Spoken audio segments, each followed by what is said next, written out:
এই এলাকার অবশ্যই রাস্তাঘাটের সমস্যা আছে দেখতে পাচ্ছি।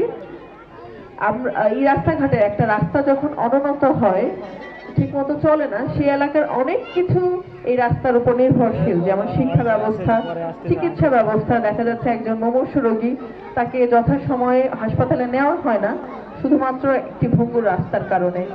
তো অবশ্যই আমি আপনাদের কথা দিয়ে যাচ্ছি, যদি আমার বাবা জনাব হাবিব ধানের শীষ প্রতীক নিয়ে নির্বাচিত হন, বিএনপি সরকার গঠন করে, তবে আমি এই সমস্যাগুলো ব্যক্তিগতভাবে সমাধান করার সচেষ্ট হব। আপনারা ইতিমধ্যে অনেকে অনেক কথা বলেছেন, নারীর ক্ষমতায়ন নিয়ে কিছু কথা আমি বলতে চাই। আমাদের বাংলাদেশ জাতীয়তাবাদী দলের যিনি প্রধান ছিলেন গত মাসে, যিনি প্রয়াত হয়েছেন, বেগম খালেদা জিয়া, উনি নারীর ক্ষমতায়ন নিয়ে অনেক কাজ করেছেন। উনি নিজে ছিলেন বাংলাদেশের প্রথম নারী প্রধানমন্ত্রী এবং ওনার কাজের ধারাবাহিকতায় এখন পর্যন্ত ওনার সুযোগ্য সন্তান জনাব তারেক রহমান বেশ কয়েকটি পরিকল্পনা নিয়ে এসেছেন। এজন্য উনি বলেছেন আই হ্যাভ আ প্ল্যান। এই পরিকল্পনার একটি বৃহৎ অংশ আমাদের নারীরা, এবং এই নারীদের ক্ষমতায়নের জন্য আমাদের যেসব প্রান্তিক নারী আছেন তাদের অর্থ সংস্থানের জন্য উনি একটি কার্ড নিয়ে এসেছেন, যেটার নাম ফ্যামিলি কার্ড। এই কার্ডের পরিকল্পনা নিয়ে এসেছেন। এটি খুবই বাস্তবসম্মত একটি পরিকল্পনা। উনি এটার বাজেটিং করেছেন, অর্থাৎ এই অর্থটা কোথা থেকে আসবে সেটাও উনি পরিকল্পনা তৈরি করেছেন। এবং যেটা হয়েছে যে এই কার্ডের মাধ্যমে প্রত্যেক মাসে এই কার্ডটা প্রত্যেক পরিবারে দেওয়া হবে, সেই পরিবারের যিনি বয়োজ্যেষ্ঠ নারী সদস্য আছে তার কাছে, এবং সেই কার্ডের মাধ্যমে আপনারা 2 থেকে 2,500 টাকা প্রত্যেক মাসে পাবেন। এবং এর অর্থ সংস্থান, অর্থাৎ এই টাকাটা প্রতিপক্ষরা অনেকে বলার চেষ্টা করেন যে এই টাকাটা কোথা থেকে আসবে। এটাও হয়তো সেই 10 টাকার চালের মতো একটা মিথ্যা আশ্বাস। আমি বলবো এটা অবশ্যই মিথ্যা আশ্বাস না। এটার জন্য উনি অনেক বিস্তর পরিকল্পনা করেছেন, অর্থনীতিবিদদের সাথে আলোচনা করেছেন, এবং অনেক দিনের পাইলটিং এর ফল এই পরিকল্পনা।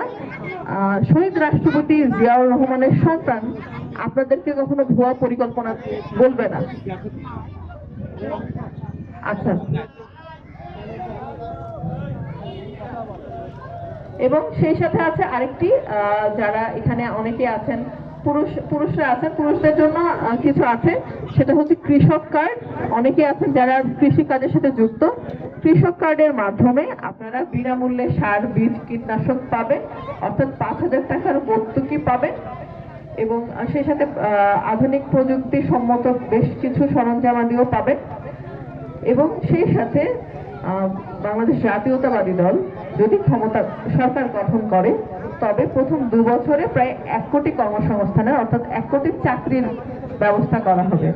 1 লক্ষ স্বাস্থ্যকর্মী নিয়োগ দেওয়া হবে, যার 80% হবে নারীরা। এবং যার যেরকম ক্ষমতা বা যার যেরকম পড়াশোনা, যার যেরকম যোগ্যতা, সেই অনুযায়ী চাকরি দেওয়া হবে। এবং দক্ষতা উন্নয়নের জন্য অনেক রকম পরিকল্পনা বাংলাদেশ জাতীয়তাবাদী দলের আছে। আপনারা অবশ্যই এই পরিকল্পনাগুলো যাচাই করবেন। আমরা বলছি না আপনি অন্ধের মতো ভোট দেন, আমরা বলছি না আমাদের হাতে সেই ক্ষমতা নেই যে কাউকে জান্নাত দেওয়ার। এই জান্নাত দেওয়ার মালিক কে? আল্লাহ, মহান আল্লাহ তাআলা আখিরাতের হিসাব দেবেন। আর ভোট একটা দুনিয়াবি বিষয়। এই দুনিয়াবি বিষয় এর ফয়সালা হয়তো একটি রাজনৈতিক দল করতে পারবে। আখিরাতের কোনো রাজনৈতিক দলের হাতে থাকে না। তো অবশ্যই আপনারা বাংলাদেশ জাতীয়তাবাদী দলের পরিকল্পনাগুলো যাচাই বাছাই করবেন। এবং জনাব হাবিব, আমার বাবা, যিনি এই অঞ্চলে আগেও 2 বার সংসদ সদস্য ছিলেন আপনাদেরই ভোটে, এবং তিনি কি কি কাজ করেছেন, তার উন্নয়নমূলক কাজগুলো আপনারা অবশ্যই যাচাই করবেন। তার যে ত্যাগ আপনাদের প্রতি, এবং গত 1.5 বছর, অর্থাৎ উনি যখন কারাগার থেকে বের হলেন, উনি গত 1.5 বছরের প্রত্যেকটা দিন, প্রত্যেকটা ঘন্টা আপনাদের সাথে ছিলেন। উনি ঠিক মতো আসলে যে বিশ্রাম নেওয়া প্রয়োজন ছিল সেই বিশ্রামটা ওনার নেওয়া হয়নি এবং কারাগারে থাকার সময় উনি অনেকবার অসুস্থ হয়েছেন। সেই অসুস্থতার সময় উনি সঠিক চিকিৎসা পাননি। আপনাদের জন্য, আপনাদের হয়ে কাজ করার জন্য উনি আপনাদের সেবক হতে চান। উনি আপনাদের সেবক হতে চান এবং সেই ওনার সেবক হওয়ার সুযোগ কি আপনারা দেবেন? এবং সেজন্য অবশ্যই ধানের শীষে ভোট দেবেন। আপনাদের মুখের হাসি আমরা দেখতে চাই। একটা হাস্যজ্জ্বল তালা থানা হোক, তালা উপজেলা হোক, আমরা চাই। আপনারা চান না? এবং আপনাদের যেসব সমস্যা আমরা সেসব শুনতেই এসেছি। আমরা আপনাদেরকে অভিনন্দন জানাই, কারণ বাংলাদেশ দীর্ঘ প্রায় 17-18 বছর গণতন্ত্রের পথে ছিল না। সেই গণতন্ত্রের অচলায়তন ভেঙে সচলায়তনের দিকে আমরা যাচ্ছি। অর্থাৎ আপনারা আপনাদের ভোটের মাধ্যমে একটা গণতান্ত্রিক সরকার পেতে যাচ্ছে। এবং এই যে আমরা আপনাদের দুয়ারে এসেছি, আপনাদের কাছে এসেছি, আপনাদের কথা শুনতে এসেছি, এটাই গণতন্ত্র। কারণ এর আগে যারা রাজনীতিবিদ বা রাজনীতিবিদের পরিবারের সদস্যরা কিন্তু আপনাদের কাছে আসেনি, এসেছে কারণ তাদের আপনাদের ভোটের প্রয়োজন ছিল না।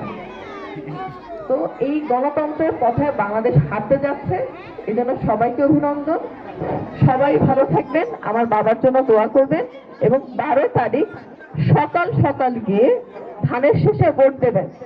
কোনোভাবে বিভ্রান্ত হবেন না, কোনোভাবে প্রতারণার শিকার হবেন না। হবেন কি না? আচ্ছা।